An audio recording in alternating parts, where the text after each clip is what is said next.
Salut à tous, c'est Fred, j'espère que vous allez bien. On a beaucoup parlé du Galaxy S6 Edge ces derniers temps et le moment est venu de passer au test ultime de la bête. Et vous allez donc pouvoir découvrir une vidéo constituée de toutes les séquences que j'ai tournées sur le terminal. Et donc, vous en avez pour à peu près 1h30, 2 heures devant vous. Le bon côté de la chose, c'est que vous allez avoir un menu interactif qui va vous permettre de sauter directement au chapitre qui vous intéresse. Et vous allez pouvoir donc attaquer sur le design, sur le processeur, sur la partie photo, vidéo, ou même sur la surcouche en un seul clic. Et ça, c'est quand même assez pratique, il faut bien l'avouer. J'ai repris chaque focus comme je l'avais tourné, en refaisant une intro et une conclusion, histoire que ce soit un petit peu plus vivant, puis que ça change un peu quand même. Ça veut dire aussi que des fois, vous allez me voir débarquer avec une coupe de cheveux ou un t-shirt différent. Alors, faut pas vous inquiéter, je ne me change pas entre chaque séquence, loin de là. Mais voilà, ça aurait été un petit peu compliqué de tout retourner et je me suis dit que cette formule-là était peut-être la meilleure. Je peux me tromper, bien sûr. Mais quoi qu'il en soit, je reste évidemment à l'écoute de vos critiques. Je vous laisse en compagnie du menu interactif magique qui dure à peu près 20 secondes. Donc vous avez 20 secondes pour cliquer quelque part. Si vous ne le faites pas, ça enchaîne directement sur le design. Et je vous souhaite un bon visionnage.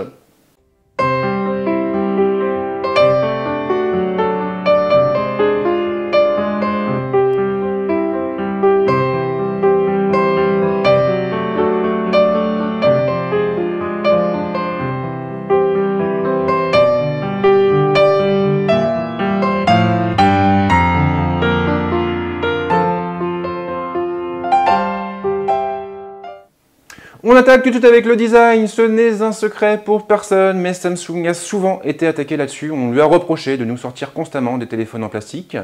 Et là, pour le coup, le Coréen a décidé de faire table rase du passé, de repartir sur un projet zéro, et de nous sortir un téléphone qui fait la part belle au métal et au verre. Le Galaxy S6 Edge, pour sa part, a une autre particularité intéressante. Il est pourvu d'un écran flexible poursuivant sa course sur les deux bordures latérales de l'appareil. Et je peux vous assurer que c'est plutôt impressionnant, sur le plan technique déjà, et puis aussi sur le plan esthétique, parce qu'on est en présence d'un téléphone qui ne ressemble absolument pas aux autres téléphones du marché. Et croyez-moi sur parole, le résultat vaut vraiment le détour, et vous allez pouvoir le constater tout de suite avec cette séquence. Alors nous voici face à la boîte du Galaxy S6 Edge. Alors je pense qu'il est important de rappeler brièvement ses caractéristiques techniques, histoire que tout le monde sache de quoi on parle. Première particularité, le terminal est équipé d'un écran de 5,1 pouces capable d'afficher une définition de type QHD. Donc ça veut dire qu'il va afficher du 5560 par 1440, le tout pour une densité de pixels de 577 ppp. Au niveau de la techno de la dalle, bien sûr, c'est du Super AMOLED, ce qui ne surprendra personne. Au niveau du processeur, on retrouve de l'Exynos 7 cadencé à 2,1 GHz, c'est de l'octo-cœur. Et attention, parce que derrière, on a aussi 3 Go de mémoire vive. Autant dire qu'en termes de puissance de calcul, on aura de quoi voir venir. L'espace de stockage dépend du modèle, bien sûr. On en a deux en France. On a la version 32 Go ou la version 64 Go. Et ce qu'il faut préciser, c'est que le Galaxy S6 Edge est dépourvu de port micro SD. C'est un peu bizarre, c'est vrai, notamment sur du haut de gamme, mais Samsung a préféré viser la finesse au détriment du stockage.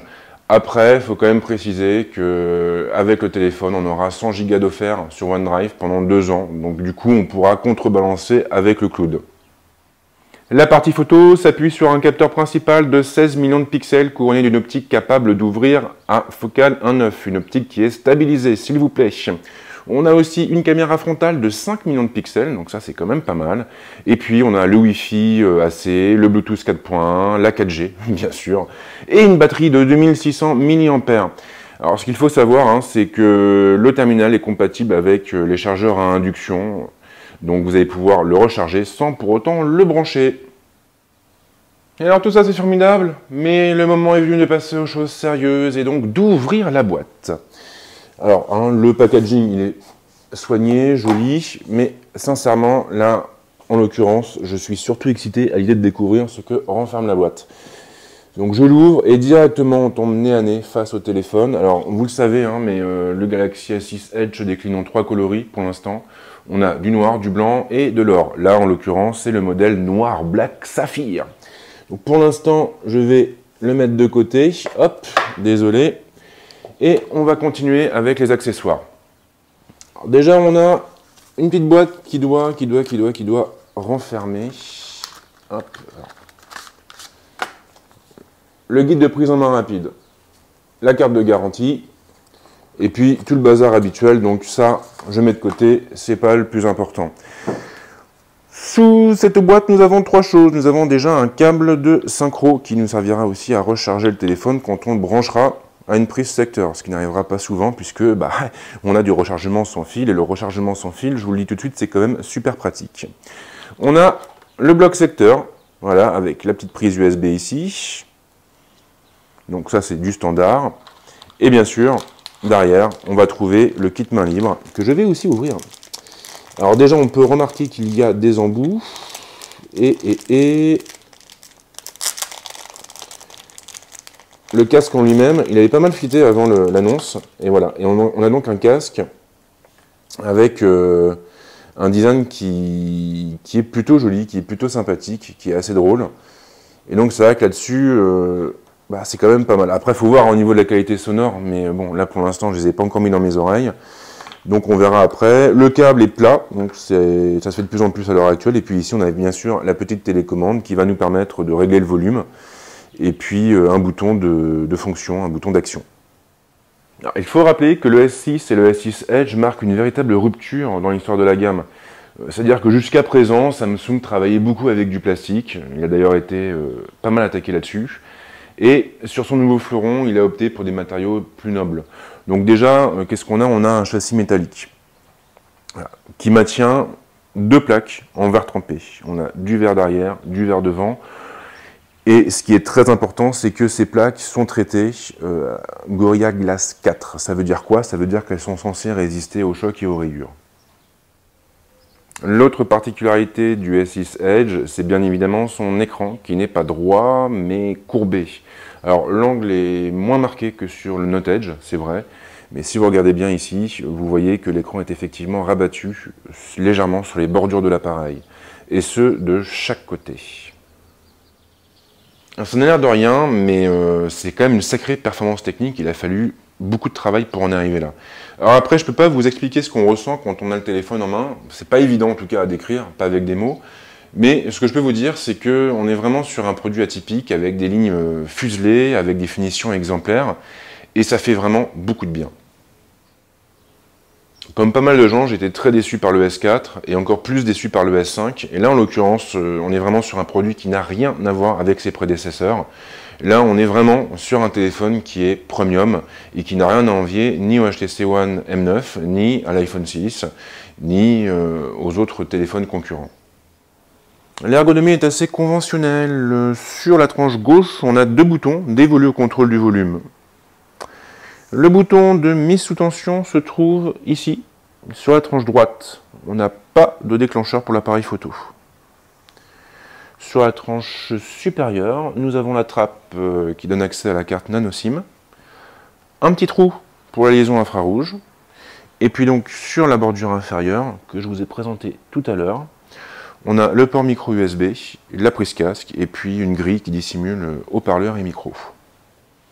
En façade, sous l'écran, on trouve un bouton physique qui est commun à peu près à tous les terminaux de la gamme. Alors ce bouton, bien sûr, il dissimule un lecteur d'empreintes digitales. Sauf qu'il ne fonctionne pas à balayage comme sur le S5. Non, non, non. Tout ce qu'on aura à faire pour s'identifier, ce sera de poser le doigt sur le bouton, un peu comme ce que propose un constructeur concurrent dont je tairai le nom. De chaque côté du bouton, on va trouver deux autres boutons sensitifs. Donc ici, on aura le bouton du multitâche et de l'autre côté, celui permettant de revenir à l'écran précédent. En haut, on a le logo de la marque avec un haut-parleur, les détecteurs habituels et une caméra frontale. À l'arrière, le logo de la marque, les mentions habituelles, et puis ici, le module photo qui dépasse de quelques millimètres de la structure de la coque. Alors, c'est un petit peu dommage, bien sûr, mais c'est logique puisqu'il intègre un stabilisateur optique et que ça prend fatalement plus de place. Sur le côté, on va trouver un double flash LED et un cardio-fréquence-mètre, donc le Galaxy S6 sera parfaitement capable de mesurer notre rythme cardiaque.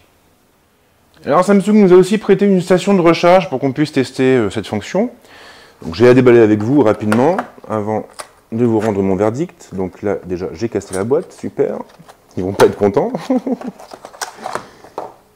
On ouvre la boîte qui part en morceaux, voilà, on ne fait pas attention, et on a directement la station de recharge qui apparaît ici, qui est visiblement livrée sans câble, à moins qu'il soit... Non, il n'y a pas de câble, non, là non plus. Et donc on a la station, alors le concept il est assez simple, on branche la station à une prise électrique, et puis ensuite on prend le téléphone, qui est ici, et on le pose dessus, et là automatiquement, paf, il va recharger. Et quand on partira, on n'aura plus qu'à le récupérer et à s'en aller. C'est plutôt simple. Et pour avoir l'occasion de fonctionner beaucoup comme ça avec d'autres téléphones, je peux vous assurer que c'est vraiment très pratique. Comme vous le voyez, le Galaxy S6 Edge ne manque pas d'atouts pour séduire et son design vous fera sans doute chavirer de bonheur. En ce qui me concerne, je vous avoue franchement que ça faisait des années que j'attendais que Samsung se réveille. J'avais été très déçu par le S3, j'avais été encore déçu par le S4, j'avais été un peu moins déçu par le S5, mais bon, voilà, je trouvais que ça n'allait pas assez loin. Il y avait toujours ce plastique, il y avait toujours ces finitions un peu lourdes, un peu massives. Et là, clairement, avec le S6 Edge, on est en présence d'un téléphone qui n'a rien à envier aux autres superphones du marché. Vous le mettez à côté d'un M9, vous le mettez à côté d'un Z3, et vous avez quand même un téléphone qui envoie du bois, et ça fait vraiment plaisir de voir que Samsung s'est remué les fesses.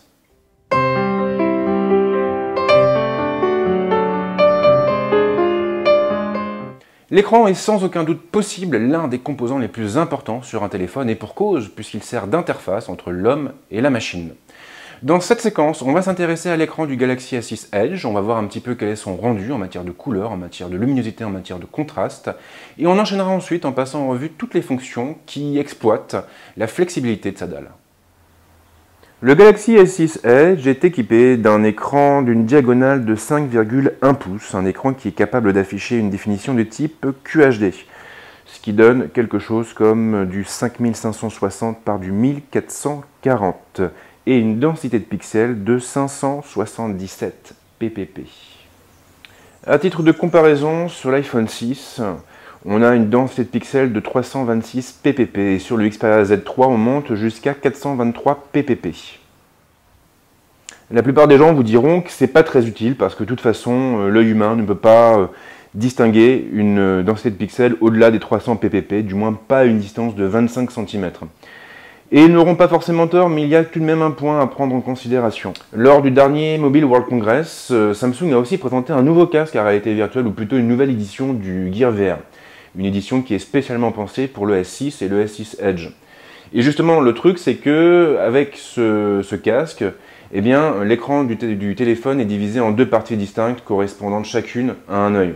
Ça veut dire quoi? Ça veut dire que si vous avez un téléphone avec une définition de type Full HD et que vous le mettez dans un casque de ce type et que l'écran est divisé en deux parties, eh bien, vous aurez une définition 2 fois moins importante.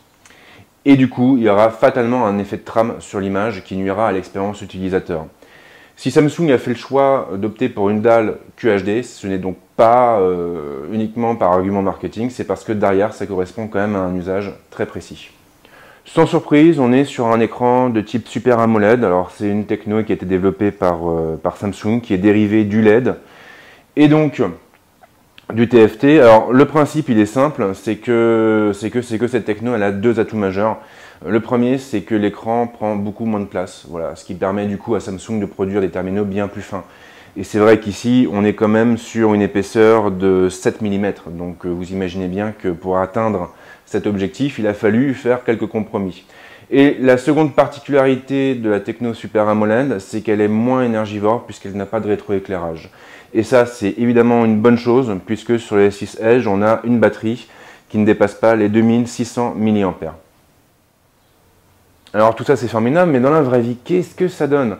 Je pense que le mieux, c'est vraiment de partir sur des exemples. Je vais passer plusieurs vidéos à l'écran, et puis vous allez voir par vous-même ce que ça donne quand on regarde une vidéo en très haute définition sur un Galaxy S6 Edge. Notez tout de même que pour ce test, j'ai mis la luminosité à fond, histoire quand même que ça envoie du bois.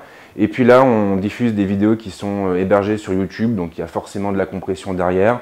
On n'est pas à une qualité excellente, on va dire, mais voilà, au moins comme ça, vous aurez un aperçu de ce que propose le terminal.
Comme vous le voyez, c'est quand même pas mal. Alors c'est vrai que là, avec la compression, c'est pas évident de s'en rendre compte, mais on est vraiment sur quelque chose de très qualitatif. Maintenant, on va continuer, et cette fois-ci, on va partir sur un comparatif entre deux téléphones qui appartiennent au même constructeur, à savoir le Note 3 d'un côté et le S6 Edge de l'autre. J'aurais aimé comparer le S6 Edge à un Note 4 ou éventuellement un S5, mais j'ai ni l'un ni l'autre à la maison, donc malheureusement, je fais avec les moyens du bord. La première chose qui frappe déjà, c'est au niveau du blanc de YouTube. On est sur quelque chose de très clair, de très pur du côté du S6 Edge, alors que sur le Note 3, on a un blanc qui tire un peu vers le jaune. Donc là, on voit bien qu'on est vraiment sur des dalles radicalement différentes et qui n'ont rien à voir l'une avec l'autre. Cette sensation, on va la retrouver pour toutes les autres couleurs, bien sûr, et vous allez pouvoir le constater en vidéo.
Alors qu'est-ce qu'on peut déduire de ces images? Alors déjà, il y a réellement un gouffre entre le QHD et le Full HD, je pense que ça c'est indéniable. On l'a vu notamment sur la vidéo en timelapse, sur le plan qui présente le Grand Canyon, ou un canyon quelconque. On a vraiment un niveau de détail sur le S6 Edge qu'on ne retrouve pas sur le Note 3. On voit les roches, on voit les végétaux, c'est vraiment très impressionnant. Après, en termes de couleur, en termes de luminosité, en termes de contraste, là encore, on sent tout de suite qu'on est sur deux générations radicalement différentes. Sur le S6 Edge, on a une vibrance qu'on ne retrouve pas sur le Note 3. Du coup, si vous consommez beaucoup de médias, beaucoup de vidéos, quelque chose me dit que le passage de l'un à l'autre est presque inévitable. Maintenant, le S6 Edge a aussi une autre particularité, il est pourvu d'un écran flexible poursuivant sa course sur les deux bordures de l'appareil. Et cet écran, il n'est pas anodin. Déjà, il améliore grandement l'expérience utilisateur, on rentre plus volontiers dans l'image. Et puis après, bien sûr, on a le droit à quelques fonctions qui ont été développées par Samsung et qui exploitent pleinement cette particularité. Des fonctions qu'on va voir dès maintenant. Alors, premier point, on va pouvoir transformer le S6 Edge en réveil matin et lui demander d'afficher l'heure sur la tranche du terminal. Alors ça, c'est une fonction qui s'active automatiquement la nuit et qui est plutôt utile parce que vu que l'heure est affichée sur la tranche du terminal, eh bien, elle reste constamment visible, y compris lorsque le téléphone est posé sur n'importe quelle surface. On peut aussi faire apparaître des panneaux latéraux en effectuant un geste spécial qui consiste en gros à faire un balayage, un aller-retour sur le côté du téléphone. Donc ça ne marche pas toujours, il faut prendre le coup, et là apparemment j'ai eu de la chance puisque ça a fonctionné quasiment du premier coup. Donc là c'est la fonction réveil, je vois apparaître l'heure du réveil et le pourcentage de batterie restante, je suis à 81%, donc tout va bien. Si j'effectue un petit balayage, je vais voir apparaître un premier bandeau qui va me faire remonter la valeur de mes actions du jour. Si j'effectue une seconde fois le geste, là ce sont les notifications qui apparaissent. J'ai un bouton pour toutes les supprimer et après je les vois défiler l'une après l'autre. Donc j'ai Flipboard, après j'ai Facebook et ainsi de suite. Si j'effectue encore une fois le même geste, alors là je l'ai foiré, hop, voilà, là c'est Yahoo News. Donc les actualités publiées, enfin les dernières actualités publiées sur le site. Et je vois quoi? Je vois qu'il y a un sprinter français qui est passé en garde à vue, donc ça c'est dommage. Et je vois aussi que Britney Spears a encore oublié sa culotte. Alzheimer commence à tout âge.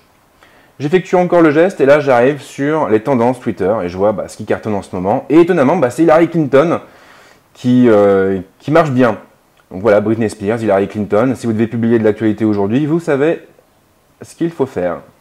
Et puis ensuite, si j'effectue le même geste, là j'arrive sur l'écran de verrouillage du terminal et j'ai plus qu'à coller mon empreinte digitale pour le déverrouiller. Toutes ces fonctions peuvent être déplacées sur la bordure droite ou sur la bordure gauche. Si vous êtes gaucher ou droitier, peu importe, vous pourrez mettre vos panneaux latéraux où bon vous semble. En revanche, contrairement au Galaxy Note Edge, on n'a pas encore ce panneau latéral fixe sur le côté. Panneau très pratique puisqu'il permettait en l'occurrence d'accéder à des raccourcis sans avoir besoin de passer par les écrans d'accueil. Là, c'est pas le cas. Maintenant, la bonne nouvelle, c'est que j'ai eu l'occasion d'en discuter avec quelqu'un de chez Samsung. Et cette personne m'a dit que le constructeur, enfin ses équipes en tout cas, étaient en train de travailler sur le sujet et qu'il fallait s'attendre à pas mal d'évolutions dans les semaines et dans les mois à venir. Alors après, j'en sais pas plus. Je peux pas vous promettre qu'on aura un jour un dock sur le côté de l'écran, mais en tout cas, c'est à l'étude. On a aussi la possibilité d'accrocher jusqu'à 6 numéros, 5 ou 6 numéros, dans un panneau latéral qui peut être affiché en effectuant ce geste à partir du haut de l'appareil. Et là, donc, on a nos numéros, et j'en compte 1, 2, 3, 4, 5. Donc, c'était bien 5 numéros. Ce qui est intéressant, c'est que chaque numéro est associé à une couleur en particulier. Le premier numéro, qui est le numéro de ma nana, on a du bleu. Sur le deuxième, numéro de ma mère, c'est du vert. Sur le troisième, ma maîtresse, on a du jaune. Et sur le quatrième, mon autre maîtresse, on a du orange. Donc ça, c'est plutôt cool. Et ces couleurs, elles servent à quelque chose. Et vous allez tout de suite comprendre pourquoi. Je prends le téléphone, je le verrouille et je le retourne. Alors, je ne l'ai pas verrouillé. Voilà, je te verrouille, coco, voilà, et je le retourne, comme ça. Je prends ensuite mon téléphone fixe. Le numéro est associé à la fiche de ma copine. Je compose mon numéro. Bip bip. Je lance l'appel. Il le compose. Et là,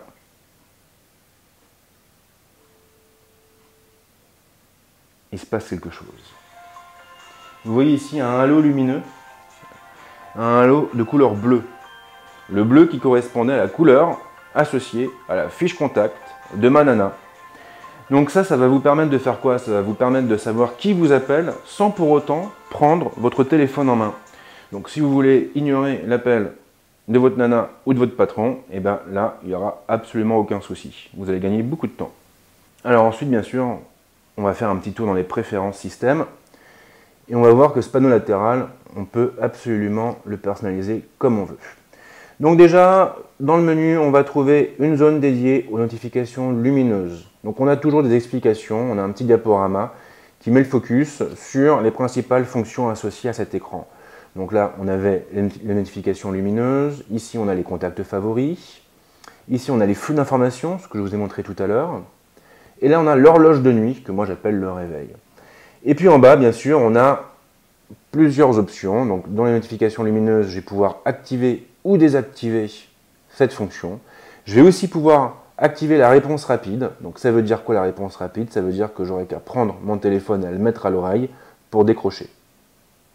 Je vais pouvoir aussi choisir d'afficher ou non les contacts favoris. J'ai aussi une fonction mes amis qui va me permettre de gérer facilement tous les contacts. Alors comme vous le voyez, ce n'était pas mes maîtresses en jaune et en orange. C'était mon grand-père et un numéro de test. Voilà, donc il n'y a pas mort d'homme. Et on voit bien qu'on a à chaque fois une couleur qui correspond. L'alerte à la prise en main, je vais pouvoir l'activer ou la désactiver aussi. Et puis ensuite, bien sûr, j'ai les notifications. Est-ce que je souhaite afficher ou pas les appels manqués, les messages, les emails? On a le flux d'informations qu'on va pouvoir activer ou désactiver. On va aussi pouvoir gérer les flux. Et ça, c'est intéressant parce que là, on a tous les panneaux qui sont disponibles et on va pouvoir télécharger des flux supplémentaires en tapant sur ce bouton.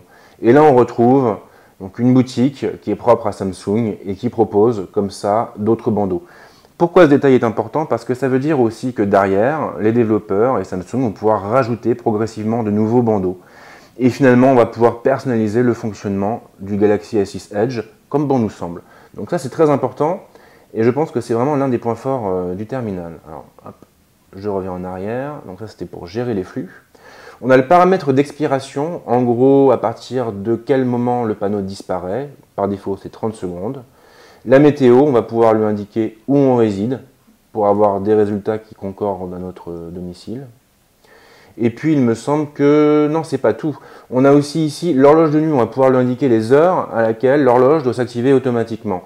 Si on n'en a pas besoin pour une raison X ou Y, on peut bien évidemment désactiver la fonction et donc économiser un peu de batterie. Et puis bien sûr, on va pouvoir définir la position de l'écran latéral.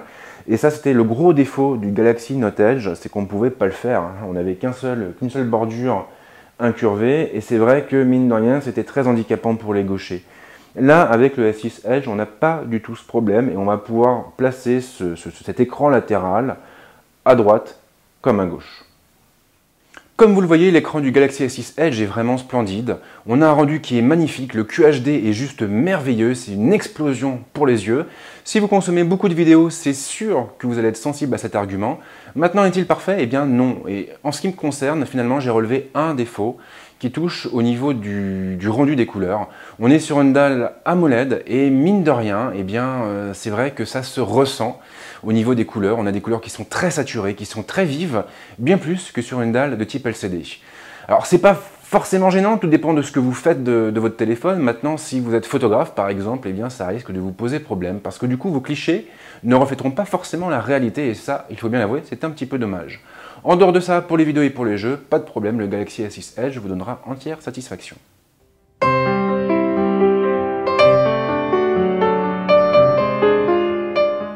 On passe maintenant au processeur et à la batterie. Alors par rapport au CPU, on est sur un Exynos 7420 composé de 8 cœurs et répartis en 2 slots. Architecture de type Big Little, 4 cœurs pour les tâches courantes, 4 cœurs pour les tâches les plus gourmandes. Le basculement de l'un à l'autre est totalement transparent pour l'utilisateur, bien sûr, et encore heureux. Sinon, eh bien, on a aussi une batterie de 2600 mAh et donc d'une capacité moindre que celle du S5. C'est un peu faible, c'est sûr, mais on pourra compenser avec le chargement rapide et le rechargement sans fil. Nous voilà face à la bête. Alors la première chose qu'on constate, c'est que la plateforme est extrêmement rapide. Il n'y a pas vraiment de latence. C'est important. C'est important pourquoi? Parce que TouchWiz a souvent été attaqué pour ça. Elle a souvent été critiquée pour la lourdeur. Enfin, Samsung a souvent été critiqué pour la lourdeur de sa surcouche. Et là, vraiment, le constructeur a fait de gros efforts. Et on est sur quelque chose d'extrêmement fluide. Alors après, je ne vais pas vous faire l'affront de vous présenter toutes les solutions de benchmarking existantes, mais ce que je peux vous dire en tout cas, c'est que sur AnTuTu, j'obtiens un score oscillant entre 58 et 59 000 points. Ça n'a l'air de rien, mais c'est quand même énorme, et à l'heure actuelle, le S6 Edge est vraiment le téléphone le plus puissant que j'ai pu tester. Vraiment, c'est pas une plaisanterie, hein, il est vraiment surprenant. Et j'ai vu pas mal de comparatifs avec le Snapdragon 810 notamment, et apparemment il le bouffe un peu, donc voilà, c'est vraiment une jolie puce. Alors je crois que le mieux c'est peut-être de vous montrer quelques jeux, j'en ai lancé quelques-uns derrière, et c'est pour ça d'ailleurs que ici, vous voyez que ma RAM est occupée à 91%, ce qui est assez énorme. Maintenant on a quand même 1, 2, 3, 4 gros jeux qui sont en train de fonctionner en arrière-plan. Alors on commence avec Galaxy On Fire 2, s'il veut bien s'ouvrir, voilà, donc il va peut-être recharger. Alors Galaxy On Fire 2, si vous ne le connaissez pas, c'est un shoot spatial. Alors c'est assez fun, en gros vous incarnez un pilote qui va se retrouver propulsé dans un bout de la galaxie, après être passé dans un trou noir, et le gars, eh bien, il va repartir de zéro, il va devoir accomplir une quête pour essayer de retrouver ses copains humains. Et puis bah, pour ce faire, il va devoir accomplir des différentes missions, et puis gagner de l'argent, et du coup acheter des vaisseaux, acheter des équipements, Et c'est vraiment bien foutu. Alors j'avais eu l'occasion de le finir une première fois, mais voilà, le problème c'est que bah j'ai pas récupéré ma sauvegarde, donc du coup j'ai dû repartir de zéro et c'est un peu dommage parce que je vais pas pouvoir vous montrer grand chose. Bon, ceci dit, c'est pas le test du jeu, hein, c'est le test du Galaxy S6 Edge, donc à la rigueur. Voilà. Là je suis en train en fait de mettre des équipements, d'ajouter de l'équipement à mon vaisseau, et là je vais sortir dans l'espace. J'ai pas quoi? J'ai pas équipé d'une arme? Qu'est-ce que tu me dis là? Qu'est-ce qu'il me dit? Hangar, micro-canon. Micro-canon, qu'est-ce qu'il me dit? Micro-canon, c'est équipé. Ah, c'est ça que j'ai pas fait. Voilà. Et ouais, bon choix, etc. Blablabla. Allez, hop, c'est parti. On va dans l'espace. Alors la version HD à la base, elle a été développée pour les tablettes et c'est pour ça que l'interface est toute petite. Maintenant, l'avantage c'est qu'on est sur une haute définition. Et vous allez voir que c'est quand même pas mal. Alors, le vaisseau, là, c'est le premier qu'on a. Donc, il est assez lent. Il n'est pas très réactif. Bon, ça, on s'en fout. Mais au moins, vous pouvez voir que ça ne rame pas. Voilà. C'est pas rapide parce que le vaisseau n'est pas rapide, mais c'est fluide. Même si je tire. Voilà. Même si je fais des... Oh là, la vue. Oh là là, je vais vomir. Donc là, c'est la vue de derrière. Hop, on change de vue. Donc voilà, ça, c'est vraiment... on voit un peu la puissance de l'Exynos, quoi. Alors, ceci étant, faut avouer que ce jeu-là ne ramait pas non plus sur le Z3, qui est propulsé par un Snapdragon 800. Donc, par la force des choses, je ne m'attendais pas à ce qu'il rame non plus sur le Galaxy S6 Edge. Donc ça, c'était pour Galaxy on Fire 2 HD. Alors après, qu'est-ce que je peux vous montrer d'autre?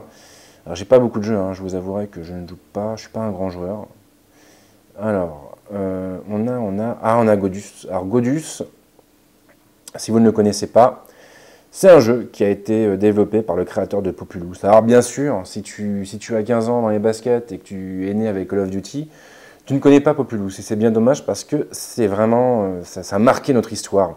Ça a marqué l'histoire du jeu vidéo. C'était un jeu excellent. On incarnait un dieu et on devait s'occuper d'un peuple, le faire évoluer, nous faire respecter. C'était vraiment sympa. Et voilà, son créateur, après, il est un peu sorti du marché, Moulineux, et puis il est revenu avec Godus, qui existe donc sur les plateformes mobiles, et notamment sur Android. Alors là, voilà, le chargement, il est un peu lent parce que on est reparti de zéro. Et là, j'arrive directement sur mon monde, Homeworld. Et voilà, alors c'est vrai que, sincèrement, hein, Godus est un titre qui est très gourmand. C'est que de la 3D ce que vous voyez à l'écran. Et voilà, on a vraiment, là encore... un S6 Edge qui répond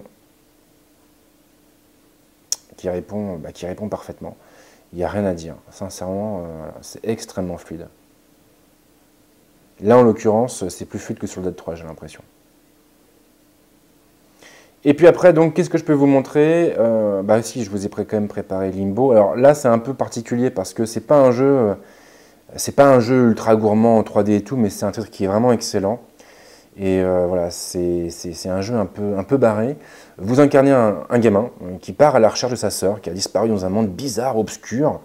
Et voilà quoi. Et donc votre objectif, c'est de la retrouver, c'est de la sauver.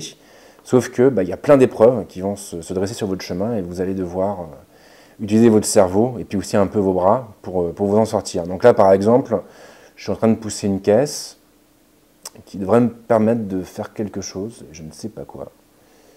Je ne sais pas quoi du tout. Je ne sais pas ce que je vais en faire. Moi, je vais la mettre là, on va voir. Là, je vois qu'il y a un truc en haut, peut-être que ça a un lien.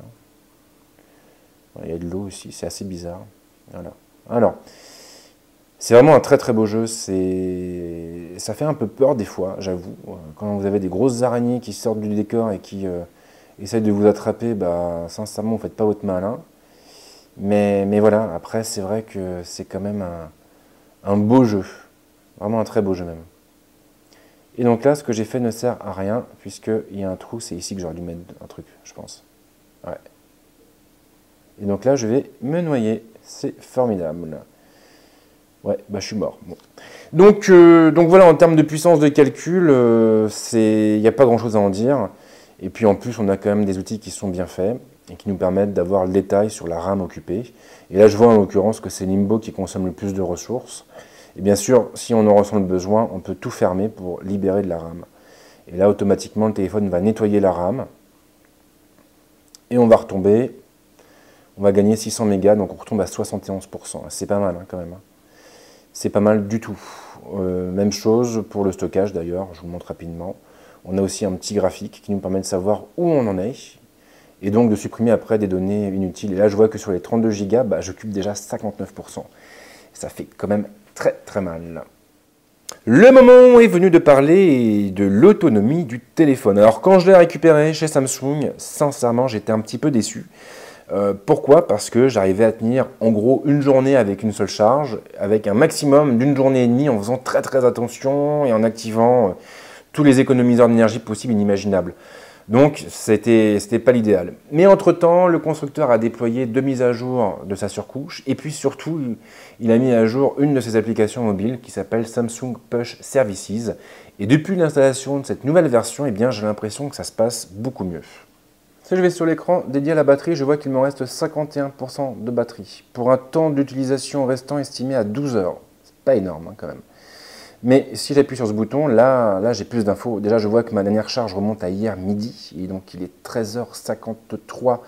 Ça veut dire qu'en gros, ça fait plus d'un jour que j'utilise le S6 Edge, donc c'est quand même pas mal, sans recharger. Là, je vois que cette nuit, ça a été plutôt calme, que j'ai eu un pic en revanche ce matin, et puis un autre pic il y a peu de temps, quand je vous ai montré tous les jeux. Après, j'ai le déroulé, je vois ce qui consomme le plus, donc en l'occurrence, c'est l'écran, 29%. Après, ce sont les services Google Play, 15%, Android, 7%. Si je repars en arrière, là, qu'est-ce que j'ai? J'ai mes deux modes économiseur d'énergie, voilà. Donc le mode normal et le mode ultra. Alors le mode normal, en gros, qu'est-ce qu'il fait? Eh bien, il va limiter les performances maximales du processeur en réduisant la fréquence d'image. Il va aussi réduire la fréquence d'image, la luminosité de l'écran. Il va désactiver l'éclairage des touches, il va désactiver la vibration et réduire le temps avant que l'écran ne s'éteigne lorsque vous recevez des notifications. D'accord. Si je l'active, après je vais pouvoir lui dire, écoute, tu te mets en route maintenant, tout de suite, à 5% de la batterie, à 15% de la batterie, à 20% ou à 50%. Donc là, c'est quand même plutôt rigolo. Et puis bien sûr, on a le mode ultra. Le mode ultra, là, c'est Ardos. Si je l'active, vous allez voir tout de suite. Là, automatiquement, tout l'écran passe en niveau de gris. Et puis, on n'a plus la main sur toutes les applications. On a uniquement la main sur le téléphone, les messages, Internet, Twitter, Facebook. Et une autre application parmi la calculatrice, l'enregistreur vocal, Google+, l'horloge, Memo ou WhatsApp. Après, le truc, c'est que là, si vous activez ce mode-là, votre autonomie, elle passe automatiquement à 1 ou 2 jours. Et ça, c'est quand même pas mal.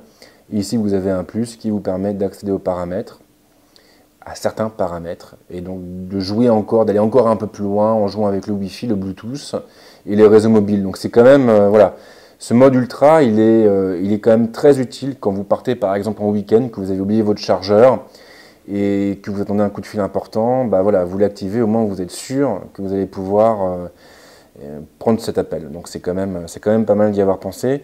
Alors après, c'est pas nouveau, puisque ça date du S5, si je ne me trompe pas, mais voilà, comme vous le voyez, ça marche plutôt bien.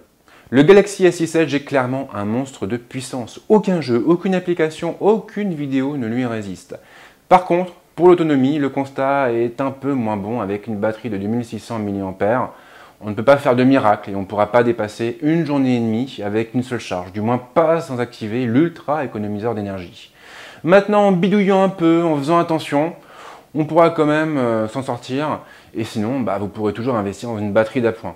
Maintenant, si vous êtes souvent sur la route et rarement à proximité d'une prise, clairement, il vaudra mieux vous diriger vers un autre téléphone.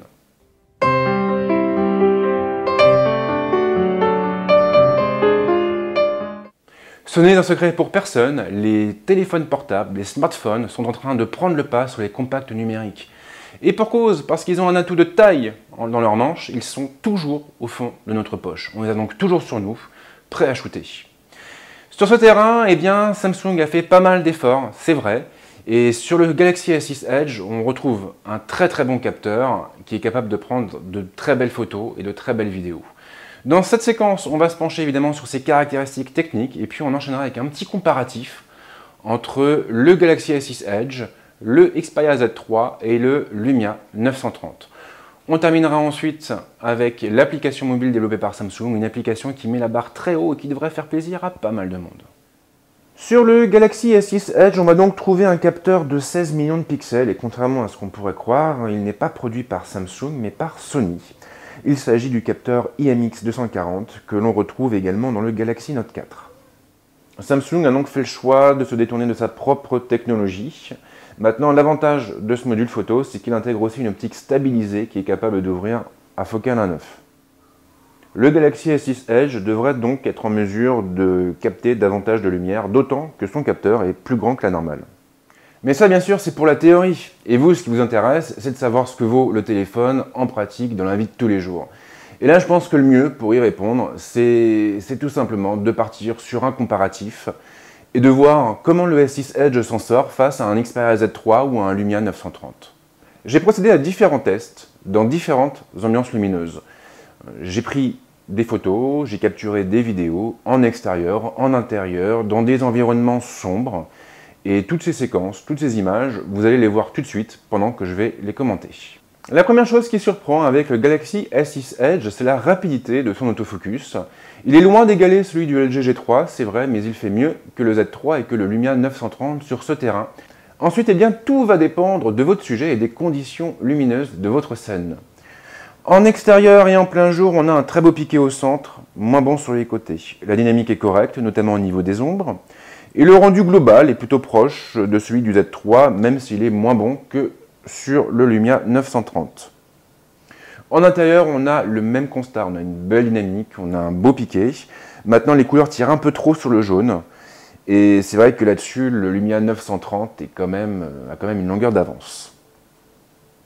Aussi étonnant que cela puisse paraître, c'est finalement dans les environnements les plus sombres que le Galaxy S6 Edge va révéler toute sa puissance. Entre le capteur qui est plus grand que la normale et l'optique qui est capable d'ouvrir à focale 1.9, on va pouvoir capter davantage de lumière et on a surtout une meilleure gestion du bruit. Mais qu'en est-il de la vidéo? Eh bien là, chers amis, le Galaxy S6 Edge m'a fortement impressionné, son stabilisateur est proprement remarquable. Il fait aussi bien que celui du Z3 et que celui du Lumia 930 qui pourtant était une référence en la matière. Peu importe que vous capturiez des sujets fixes ou en mouvement, normalement vous ne devriez rencontrer aucun problème et ces vidéos vont vous le prouver.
Voilà donc pour les performances brutes du Galaxy S6 Edge.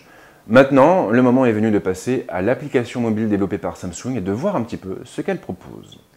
Alors, nous voilà face à l'application de Samsung. Comme vous pouvez le remarquer, l'interface est plutôt minimaliste, plutôt dépouillée. On a une barre d'outils sur la gauche et puis on a différents contrôles sur la droite. Alors en haut, on va avoir une vignette qui va nous permettre d'accéder à la dernière photo capturée. Ensuite, on a un bouton pour lancer la capture de vidéo, le déclencheur. Ici, un autre bouton pour changer de capteur. Et là, vous me voyez, coucou, avec mon icône. Hey, comment ça va? On repart de l'autre côté. Et puis ici, bien sûr, un bouton pour changer de mode. Alors, à ce propos, on a pas mal de choses. On a évidemment un mode automatique. On a aussi un mode pro, un mode focus sélectif, un mode panorama, un mode ralenti, un mode mouvement rapide, photo virtuelle, aliment, selfie arrière et un autre bouton pour télécharger de nouveaux modes. Parce que Samsung a opté pour une architecture modulaire, un peu comme Sony. Et on va donc pouvoir télécharger à la volée des modes pour l'appareil photo, pour l'enrichir de fonctions. Donc là, j'ai récupéré un module qui est particulièrement adapté à la photo culinaire, à la photo de plaque de cuisine donc. Et ça, c'est quand même très intéressant parce que du coup, l'outil va évoluer en fonction de vos besoins. Ensuite, donc, au niveau de la barre d'outils, on a déjà ici un bouton qui va nous permettre de faire disparaître les autres boutons. Donc ça peut être pratique quand on veut se concentrer sur notre scène. Ce contrôle, c'est pour ajouter un filtre. Donc on a différents choix. Et là encore, on va pouvoir en télécharger d'autres en allant sur la boutique de Samsung. Ici, on a un bouton pour activer ou désactiver le mode HDR. Le retardateur. Donc soit on le désactive, soit on le fixe à 2, 5 ou 10 secondes. Ici, nous avons un bouton pour le flash, donc on peut le passer en automatique, en activé ou en désactivé. Et puis bien sûr, de ce côté-là, on trouve un bouton qui va nous donner la main sur d'autres paramètres. Et là, on va pouvoir notamment gérer la résolution des photos. Par défaut, on a le choix entre du 16 millions de pixels, du 12 millions de pixels, du 8,9 millions de pixels, du 8 millions de pixels, du 6 millions de pixels ou de 2,4 millions de pixels.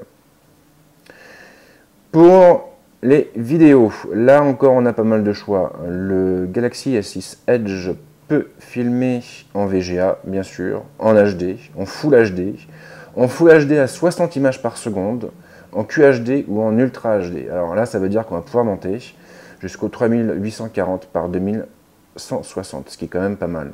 Donc on a vraiment de la 4K. On va aussi pouvoir activer ou désactiver le suivi autofocus, qui peut être très pratique pour la photo de sport. On va pouvoir activer ou désactiver la stabilisation de la vidéo, afficher ou non la grille, les tags de localisation.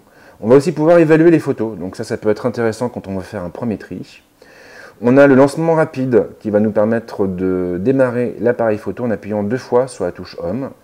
Le contrôle vocal, les touches de volume, donc on va pouvoir associer au déclencheur, donc ça peut être pratique parce qu'il n'y a pas de déclencheur physique. Et puis enfin un bouton pour réinitialiser ces réglages. Si vous voulez aller plus loin, c'est parfaitement possible. Il suffit d'aller chercher le mode Pro. Et là, vous avez une nouvelle barre d'outils qui va apparaître ici. Le premier bouton va vous renvoyer vers des filtres. Donc, vous allez pouvoir jouer un peu avec les couleurs et obtenir des effets assez sympathiques.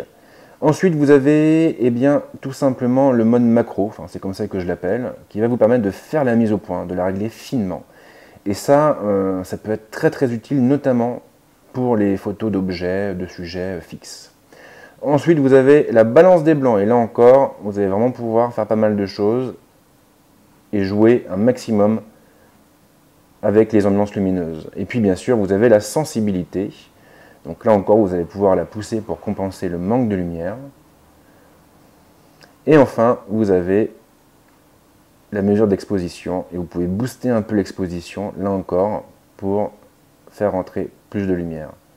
Donc ça, ce sont des fonctions qui sont très intéressantes et qui peuvent faire vraiment plaisir aux photographes professionnels.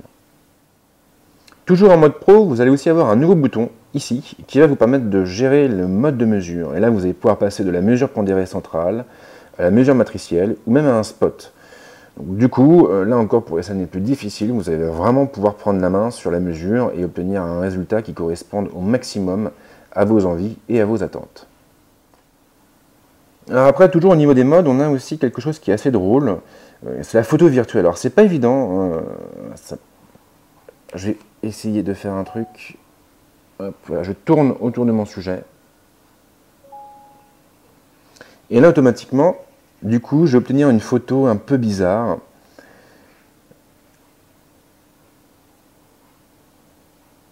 Et je vais pouvoir tourner virtuellement autour de mon sujet en utilisant l'accéléromètre du téléphone. Alors c'est pas évident hein, de prendre une belle photo. Là, en l'occurrence, je pense que je me suis pas mal foiré. Mais je trouve ça drôle comme mode. Bon, c'est plus un mode gadget qu'autre chose, mais c'est bien de savoir que le S6 Edge le propose. Le Galaxy S6 Edge est capable de faire des merveilles en matière de capture d'images fixes et animées, c'est certain. La dynamique est superbe, même chose pour le piqué, le stabilisateur est redoutable, mais son plus bel atout finalement, c'est son application modulaire, puisqu'on va pouvoir récupérer et installer des modes de prise de vue, mais aussi des filtres à la volée. La seule chose qui lui manque finalement, c'est un mode full manuel qui nous permette de prendre la main sur l'ouverture et la vitesse. Mais la bonne nouvelle, c'est que ça devrait être corrigé rapidement dans une mise à jour future.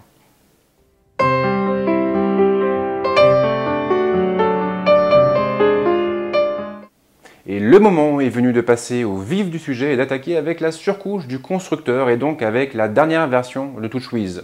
Une version qui a été totalement repensée de zéro. Nouvelle interface, nouvelle ergonomie, nouvelles fonctions. Enfin, oui et non, disons que elle ressemble quand même beaucoup à la version précédente. Maintenant, le cœur, le noyau dur a été totalement revu. L'objectif, c'était de produire une surcouche qui soit moins gourmande, qui soit aussi moins énergivore, et de ce côté-là, il faut bien l'avouer, le contrat est parfaitement rempli. Dans cette séquence, on va donc s'intéresser à l'interface de la surcouche, à ses fonctions, on fera un petit tour dans ses réglages, et on finira avec certaines des applications natives livrées avec la plateforme. Donc nous voilà face à l'écran de verrouillage du téléphone. Alors on retrouve toujours à peu près les mêmes infos, on a la barre de notification qui est là-haut, qui va nous permettre d'obtenir des informations sur l'état du réseau, téléphonique, Wi-Fi, sur l'état de la batterie aussi. On aura ensuite un widget indiquant l'heure, la date et la météo du jour. Après, nous avons des notifications. Par défaut, on a les deux dernières notifications qui vont remonter. Et ensuite, on a une petite barre ici qui va nous permettre de voir ce qui s'est passé sur notre téléphone en notre absence. Et là, je vois en l'occurrence que j'ai 6 autres notifications en attente, dont une des pages Facebook, une autre d'Instagram, une de Flipboard, et puis 2-3 bricoles de plus. Ensuite, en bas, 2 boutons. Le premier va nous permettre de démarrer les appels, l'autre va nous donner accès à l'appareil photo, un bouton pour entrer le mot de passe de sauvegarde, et puis ensuite, bien sûr, le lecteur qui va me permettre de m'identifier à l'aide de mes empreintes digitales. Alors bien sûr, c'est de l'Android, on a donc plusieurs écrans d'accueil qui vont nous permettre de ranger nos widgets et nos raccourcis. On retrouve en bas le dock qui peut contenir jusqu'à 5 icônes. Alors moi j'ai mis un raccourci pointant vers Gmail, vers Chrome, vers mes messages, vers la fonction téléphone. Et puis ensuite on a un bouton qui va renvoyer vers les applications. Là il n'y a pas de grosse surprise, les applications sont rangées dans l'ordre. On a un bouton modifié là-haut qui va nous permettre de supprimer certains outils. Et lorsqu'on aura terminé, on n'aura plus qu'à taper sur OK pour revenir sur le drawer. Donc là, on est sur des fonctions qui sont assez basiques. On n'a pas la possibilité de filtrer la liste des applications.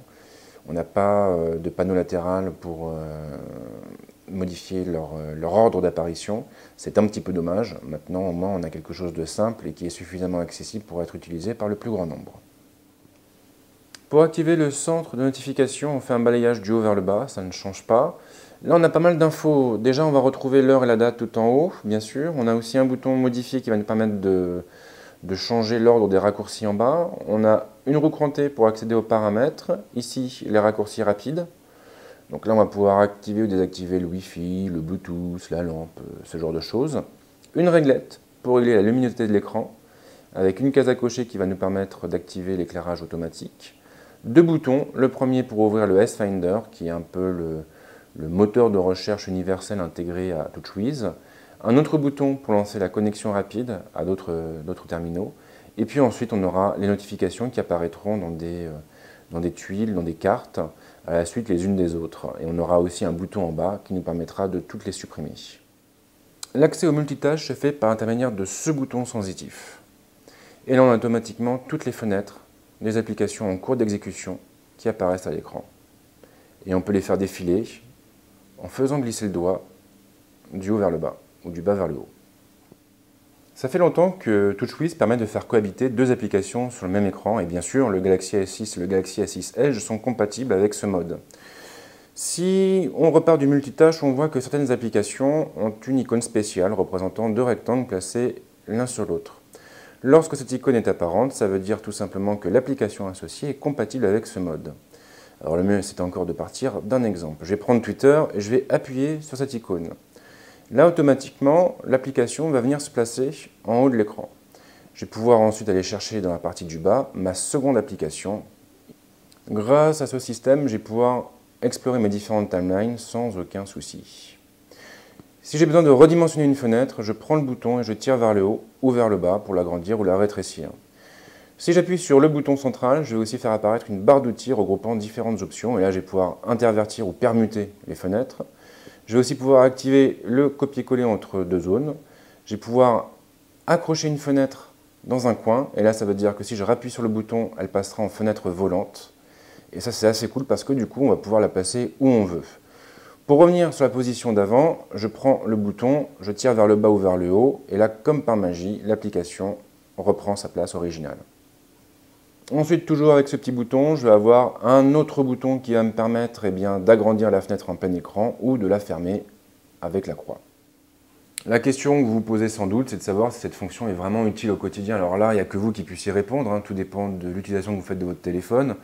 Moi, en ce qui me concerne, je l'ai quand même utilisé quelques fois, notamment quand j'avais besoin de publier du contenu sur les réseaux sociaux, ça allait beaucoup plus vite de pouvoir jouer comme ça avec ces deux fenêtres. Alors après, il y a aussi une autre manière de passer en mode fenêtré, ça va être d'ouvrir une application, comme Gmail par exemple, et de faire un glissement en diagonale. Et là, automatiquement, on va réduire l'application en mode fenêtré, et on va pouvoir la replacer sur l'écran. Donc ça, c'est assez cool. Et c'est vrai que c'est un geste, vous voyez, qui est quand même assez rapide, et là encore, c'est extrêmement fluide. Si vous avez besoin d'éditer vos bureaux, il suffit de pincer l'écran, et là, vous passez directement en mode édition. Vous allez pouvoir explorer vos différents écrans et puis surtout vous allez pouvoir supprimer ceux que vous n'utilisez pas, comme celui-là par exemple, je vais le faire glisser sur le bouton supprimer pour le dégager. Si j'ai besoin de créer un nouvel écran d'accueil, je tape sur le plus et bien sûr je peux en faire cohabiter un sacré paquet. En bas, j'aurai aussi une série de 4 boutons qui vont me permettre d'accéder à différentes choses, comme les fonds d'écran par exemple. Donc là, je pense que vous connaissez déjà. Le deuxième bouton, lui, va me renvoyer vers les widgets et je vais voir tout ce qui est installé sur le terminal. Le quatrième bouton va me permettre de définir la grille sur l'écran. Je vais pouvoir passer en 4.4, en 4.5 ou en 5.5. Donc là, ça dépend évidemment des goûts. Et puis bien sûr, on a ce bouton qui renvoie vers les thèmes. Et ça, c'est une des grandes nouveautés apportées par TouchWiz, par la dernière version de TouchWiz. On va pouvoir personnaliser facilement l'environnement grâce à des thèmes. Par défaut, on va en trouver 3. On a le thème qui est livré avec le téléphone, et puis on a 2 autres thèmes, Pink et Space.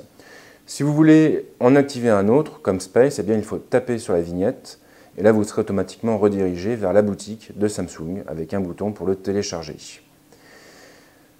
Et là, il faudra être patient, parce qu'entre le téléchargement et l'installation, ça peut prendre facilement quelques minutes. Il faut savoir que ces thèmes ne se contentent pas de modifier le fond d'écran. En réalité, il intervient sur à peu près tous les éléments visuels de la plateforme. Donc ça comprend évidemment les widgets, ça comprend aussi les raccourcis, ça comprend les sons, les couleurs, et finalement on va vraiment pouvoir personnaliser notre téléphone comme on l'entend. Alors je vous l'accorde, c'est pas une fonction qui est vraiment nouvelle, qui est pas révolutionnaire dans le sens où elle existe déjà chez la concurrence depuis un moment, mais c'est vrai que c'est quand même très très agréable de pouvoir jouer avec ça. Donc là, il est en train d'installer mon thème. On est presque au bout.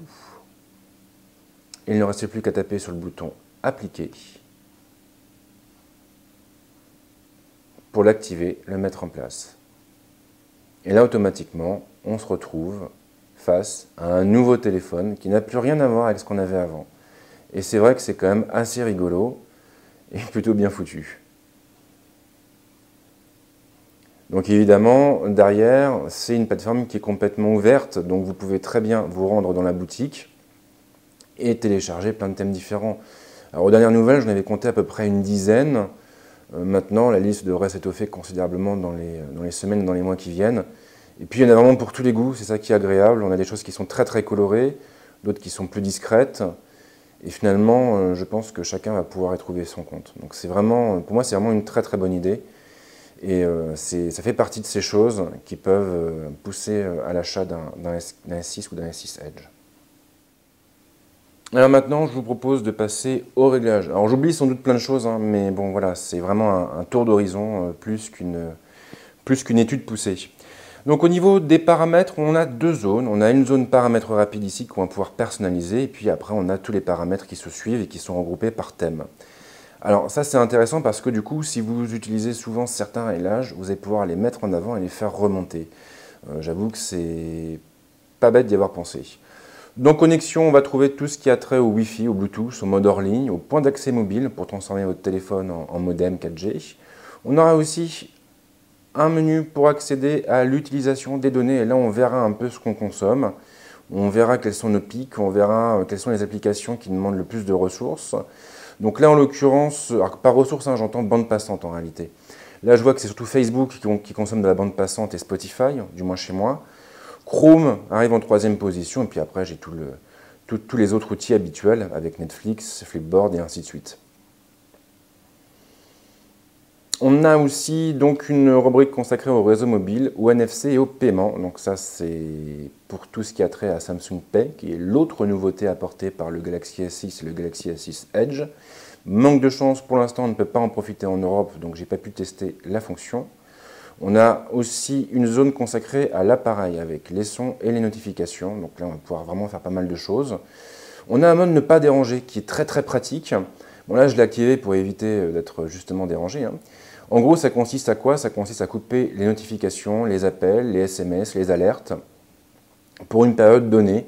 Alors ça peut être, on peut l'activer de façon manuellement, on peut aussi définir un programme et lui dire, on va t'activer certains jours à certaines heures. Donc ça peut être pratique. Si vous dormez à côté de votre téléphone, vous lui dites que voilà, entre 11h et 6h, qu'il vous laisse tranquille quand même. Alors bien sûr, après, comment ça se passe au niveau des appels importants? C'est pas compliqué parce que vous pouvez autoriser des exceptions.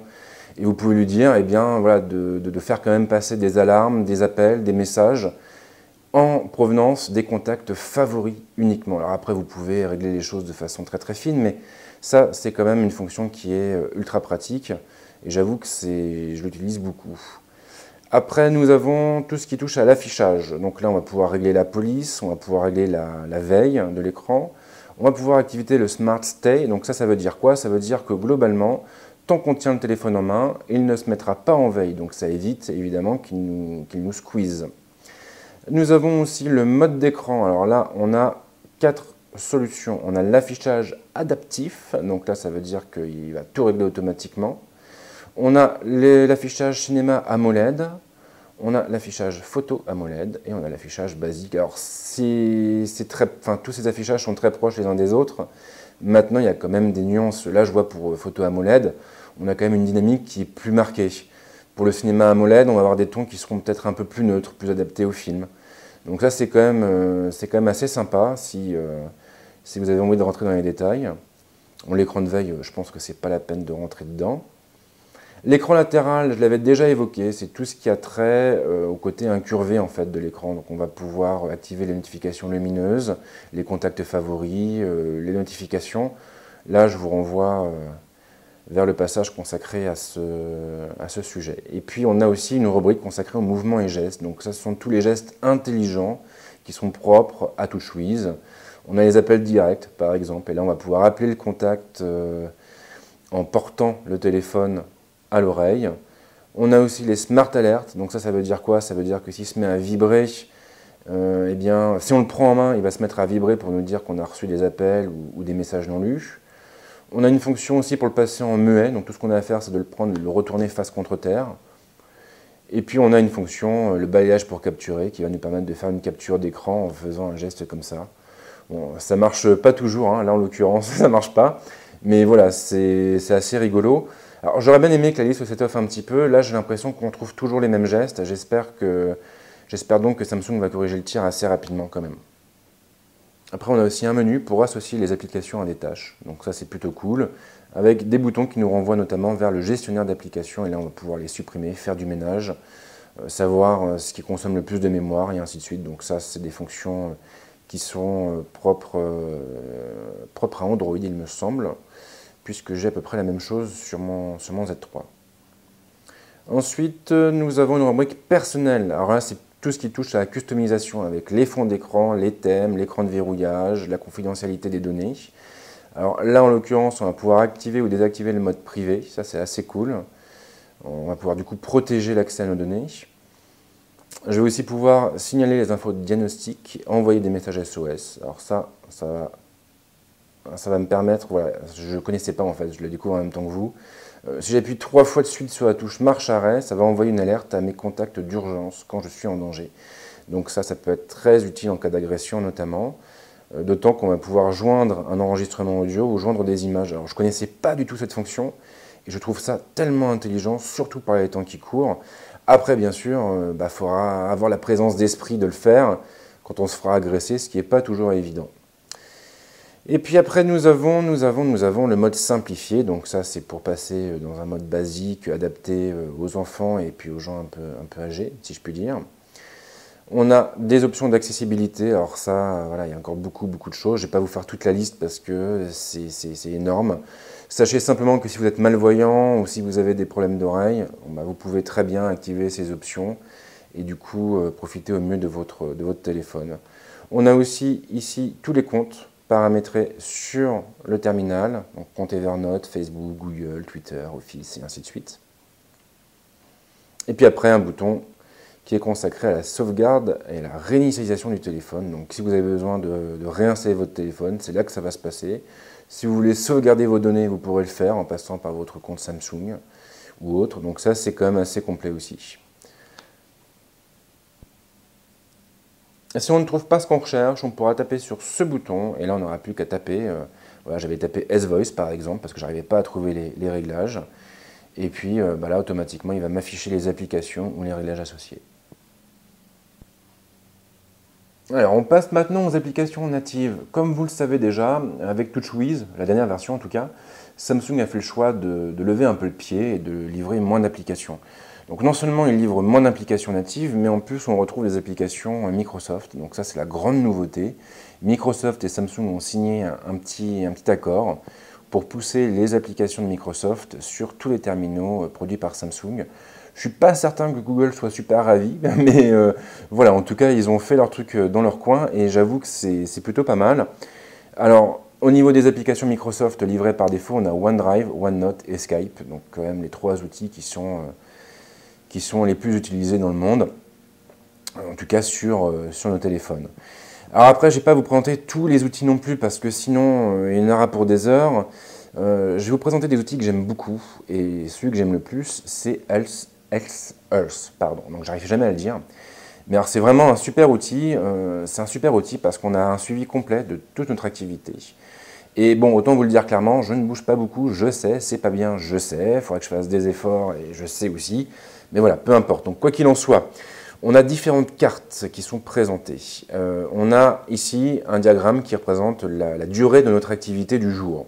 Donc là, il me dit en l'occurrence que j'ai marché 8 minutes depuis ce matin. Alors j'ai beaucoup travaillé, j'étais à mon bureau, etc. J'avais pas toujours mon téléphone sur moi. Bon, on va trouver des excuses, hein. Mais le fait est qu'il arrive en plus à distinguer la marche de la course et je cours encore moins que je ne marche. On a aussi un suivi du sommeil. Là, par contre, ça va être complètement manuel. On va devoir saisir les heures auxquelles on se couche, les heures auxquelles on se réveille. Et lui, après, il fera le truc à sa sauce et il sera capable de nous dire si on dort trop ou pas assez. Et puis, on a aussi le suivi nutritionnel. Là, on va pouvoir enregistrer tout ce qu'on consomme, tout ce qu'on mange, tout ce qu'on ingurgite, tout ce qu'on boit. Et il va être du coup capable, lui, de déterminer le nombre de calories approximatives qu'on a ingurgitées. Et après, en fonction de notre activité, on aura vraiment un suivi complet. Donc ça peut être très très utile quand on cherche à perdre du poids ou quand on veut se tonifier. Voilà. Ensuite, pour rentrer dans les détails, on a ici le nombre de pas. Donc là, pour l'instant, j'ai fait 780 pas sur 6000. Bon. 6000 étant l'objectif de la journée pour une activité, voilà, c'est pas très violent. Donc voilà, c'est pas terrible, je sais. On a aussi la possibilité de mesurer sa fréquence cardiaque, donc ça c'est assez cool. On a un capteur derrière. Donc là, voilà, j'essaie d'être immobile et calme. Je pose mon doigt sur mon capteur et là automatiquement je vois ma fréquence cardiaque. Il faut rester comme ça pendant 1 minute à peu près pour qu'il puisse calculer une moyenne. Donc là je vois que mon cœur va assez vite étonnamment, alors que je ne fais pas grand chose. Et une fois que j'ai relevé donc ma fréquence cardiaque, je vais pouvoir lui dire quel est mon statut. Et là, donc, je suis excité. Voilà, je suis complètement excité. C'est pour ça que mon cœur bat aussi vite. Donc ça, c'est rigolo. On a aussi, je suis fatigué, je suis amoureux, je suis surpris, je suis triste, je suis fâché, je suis inquiet, je suis anormal. Ça veut dire que tu es malade, en gros. Ou je suis en train de me préparer à faire de l'exercice, ce qui n'est pas vraiment le cas tout de suite. Donc ça, c'est vraiment bien. Et puis après, bien sûr, on a toujours les tendances qui nous permettent de voir un petit peu l'évolution de cette donnée à travers le temps. Donc ça, c'est très très complet là encore. On va aussi pouvoir mesurer le taux de glycémie, le taux de pression artérielle, et puis démarrer des activités. On aura la course, la marche, le vélo, la randonnée, le sport. Et puis on a le suivi du poids. Je sais que c'est pas terrible. Bon, voilà, je suis grand, on va dire. Et puis ici, on a tout ce qu'on consomme en termes d'eau et de caféine. Donc c'est vraiment sympa, et puis l'interface est complètement personnalisable. On peut activer ou désactiver des éléments en fonction de nos besoins. Là, par exemple, je vais dégager mon poids, comme ça je me sentirai bien mieux dans ma peau. Et puis, je vais pouvoir gérer mes objectifs, gérer mes programmes. On a beaucoup de choses, en fait, et c'est vraiment une application qui est très, très complète et qui est aussi très précise. J'avoue que j'apprécie beaucoup cet outil. On a aussi la galerie, donc qui va stocker toutes nos photos. Alors, c'est bien foutu parce qu'on arrive à distinguer un peu les collections. Alors bon, j'ai fait des photos un peu bizarres, j'avoue. Voilà, là, c'est mon appareil photo, par exemple, toutes les photos que j'ai pu prendre. Voilà, j'ai fait des selfies aussi, que j'envoie régulièrement à ma femme. J'ai une vie trépidante, je sais. Là, c'était les premières photos que j'ai prises avec Mathieu d'un simple clic. On avait été tous les deux chez Samsung pour récupérer le S6 Edge. Mon chat Simon, qui a toujours l'air surpris, alors qu'il a quand même 3 ans, ça m'inquiète. Ceci dit, il est très gentil avec les enfants, ça a peut-être un lien. Ma fille, en mode j'ai des lunettes de soleil et je me la pète. Alors, je ne l'ai pas déguisée, je vous rassure, je protégeais simplement ses yeux.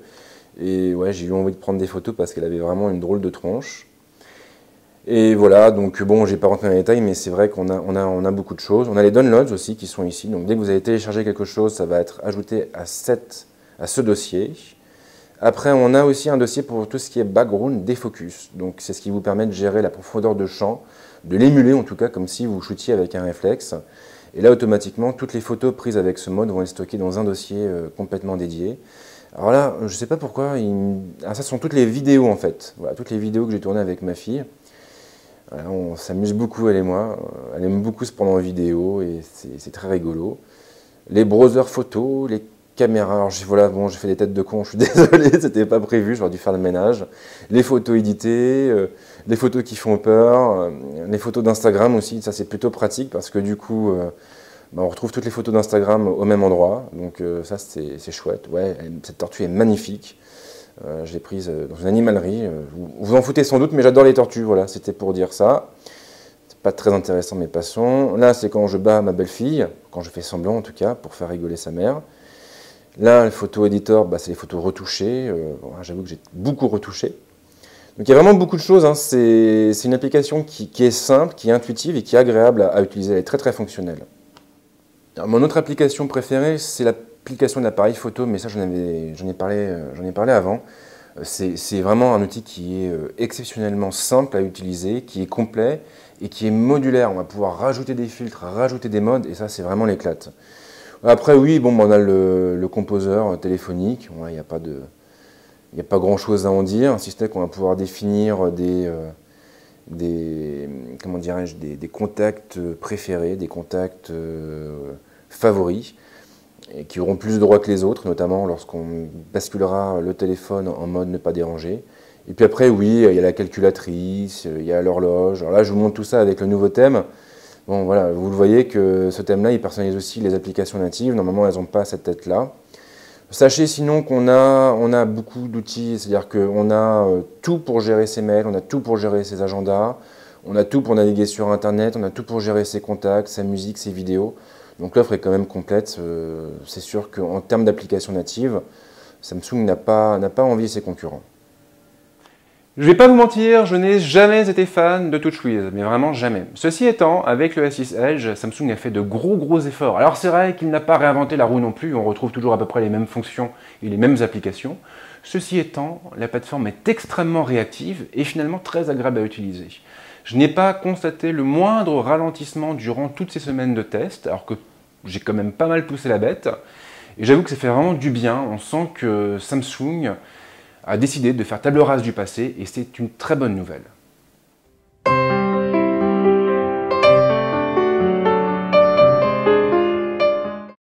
Et le moment est venu de conclure. Alors, qu'est-ce que je peux dire sur le Galaxy S6 Edge? Alors déjà, en termes de design, on est clairement sur un produit qui est très premium. Voilà. Je le disais tout à l'heure, mais il n'a rien à envier au M9, il n'a rien à envier au Z3 ou même au Z4. Et le combo vert-métal, ça passe très bien. Donc ça fait du bien, d'autant que ce téléphone, il marque une vraie rupture dans la gamme. On a eu du plastique pendant des années, et là, enfin, Samsung passe aux choses sérieuses, et ça fait beaucoup de bien. Ensuite, on a l'écran. Alors l'écran, tout dépend de votre utilisation. Si vous faites beaucoup de photos, si vous avez besoin d'avoir un rendu colorimétrique parfait, c'est pas le téléphone qu'il vous faut. Maintenant, pour le multimédia, il n'y a aucun souci et la dalle QHD est vraiment magnifique. Moi j'aime beaucoup la luminosité de la dalle, j'aime beaucoup son contraste, je trouve que l'AMOLED quand même est assez sympa de ce côté-là, notamment sur les tons sombres. Et donc là, de ce côté-là, j'ai pas grand-chose à dire. Après, il y a le processeur. Alors, le processeur, clairement, c'est le plus puissant que j'ai jamais pu tester jusqu'à présent. J'ai eu l'occasion de prendre en main le M9 et donc le Snapdragon 810 et j'ai vraiment l'impression que le Exynos est plus véloce et plus réactif. Donc vraiment là-dessus, Samsung a fait un boulot magnifique. Après, il y a la batterie. La batterie, 2600 mAh, c'est une erreur. J'aurais préféré avoir un téléphone qui fasse 2 ou 3 mm de plus et qui tape dans les 3000 mAh. Là, alors c'est vrai qu'on pourra tenir une journée sans aucun problème, on pourra même pousser jusqu'à une journée et demie, mais on se sent quand même pas autant à l'aise qu'avec le Z3. Moi, avec le Z3, je regardais pas la dépense et je le rechargeais une fois tous les 2 jours. Là, clairement, c'est pas la même chose. Il faudra penser à prendre son chargeur avec soi ou à installer une station de recharge à son bureau pour éviter de tomber à sec. Ensuite, eh bien, il y a aussi la partie photo. Alors là, clairement, on est sur un photophone d'exception. Alors, l'autofocus est moins rapide que celui du LG G3, et pour cause, puisqu'on n'est pas sur un autofocus laser. Maintenant, la mise au point est extrêmement réactive, plus que sur le Lumia. On a un beau piqué, on a une belle lumière, une belle dynamique, le stabilisateur est juste exceptionnel, et on a une application qui est magnifique et qui est vraiment très agréable à utiliser. Et puis, enfin, il y a la surcouche. Et là, clairement, Samsung m'a épaté, parce que, pour une fois, j'ai pris plaisir à utiliser un téléphone du constructeur. C'est la première fois que ça m'arrive. Alors j'ai eu un Note 3 et j'ai passé de très belles années avec lui, ça fait aucun doute. Mais c'est vrai qu'il n'était pas toujours plaisant à utiliser. Là, sur le S6 Edge, vraiment Samsung a fait de gros efforts et je tiens à saluer la firme pour ça parce que c'est pas évident, quand on est une multinationale aussi réputée, de se remettre d'aplomb et de repartir sur de bonnes bases. C'est pas évident d'entendre les critiques, de les accepter et de les intégrer. Donc là, vraiment, j'ai envie de dire bravo. Après, il y a aussi un second petit défaut, et ce petit défaut, vous en doutez sans doute, c'est l'absence d'un port micro SD. Ça, pour moi, c'est une erreur. Alors c'est vrai qu'avec les 32 Go d'espace de stockage proposés en natif, on aura largement de quoi faire. On pourra aussi pousser jusqu'à 64 Go en achetant un modèle au-dessus, qui coûte plus cher par contre. Mais vraiment pour moi, l'absence d'un port micro SD, c'est une erreur, parce que ça fait quand même du bien de pouvoir étendre rapidement l'espace de stockage. Quand vous faites beaucoup de vidéos, beaucoup de photos, au bout d'un moment, vous arrivez à sec et là, vous vous retrouvez bloqué. Et si c'est pour faire le ménage derrière, ça fait un peu mal, surtout pour un téléphone qui est proposé, je vous le rappelle, à 850 € hors subvention opérateur. En dehors de ces deux défauts, batterie micro SD, le Galaxy S6 Edge est vraiment une très bonne surprise et je vous le recommande. Dans mes prochaines vidéos, je vous présenterai le LG G3 et puis on parlera aussi du HTC M9 puisque je devrais en avoir un en test bientôt. Je vous garantis rien, ça dépend évidemment des constructeurs, mais voilà, je vais en faire la demande et advienne que pourra. En attendant, n'hésitez pas à me dire ce que vous pensez de ce format, si vous l'appréciez, si vous préfériez autre chose. Je réponds pas forcément à tous vos messages, mais je lis tous, donc surtout n'hésitez pas. Et moi je vous dis à très vite avec d'autres vidéos. Ciao!